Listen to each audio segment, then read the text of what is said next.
Shanghai, je suis l'individu dans la mégapole.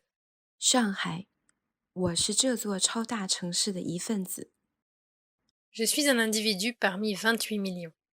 Cela semble si petit, dans l'immense ville de Shanghai, la plus grande du monde. J'ai en moi la mémoire d'une vie à la campagne. Alors, face à cette densité oppressante, je me demande parfois où est ma place, et quel espace m'est véritablement dévolu.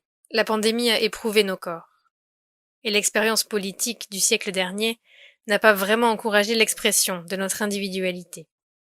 Mais je la revendique, aujourd'hui, en tant qu'être vivant. De l'espace, pour nos corps et nos esprits. 唤醒身体和心灵的空间。À l'est du fleuve Hangpu, les berges de Pudong ont été réaménagées en un vaste espace public de 21 kilomètres. Ce fleuve, qui historiquement nourrissait Shanghai par sa proximité au delta et l'opportunité des rizières, a toujours été le théâtre de notre rapport au monde. Accaparé par les concessions des puissances coloniales françaises et britanniques, qui y ont conçu le premier parc public de Shanghai, alors interdit aux Chinois, il fut un fleuve-usine et industrieux jusqu'à peu.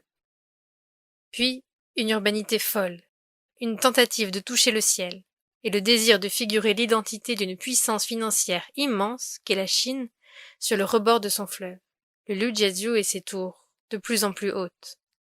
Mais la ville étouffe, d'un brouillard épais, un smog dangereux. La Chine est le premier émetteur de gaz à effet de serre sur Terre. À Shanghai et Beijing, on dit que la pollution tue 50 000 personnes par an. Nous avons besoin de respirer. 我们需要呼吸。Aujourd'hui, cet espace public sinueux qui épaissit le bord du fleuve est un des symboles de Shanghai.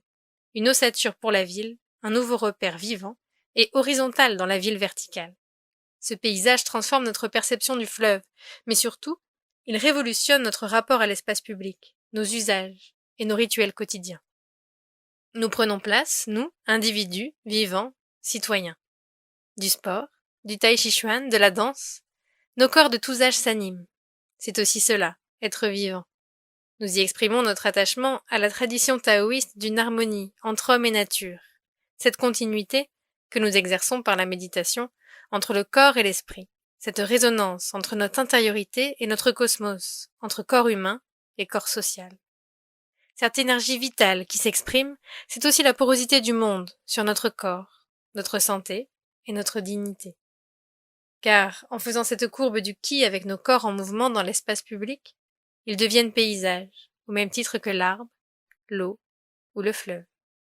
我们、树影、湖光、江河，这就是风景。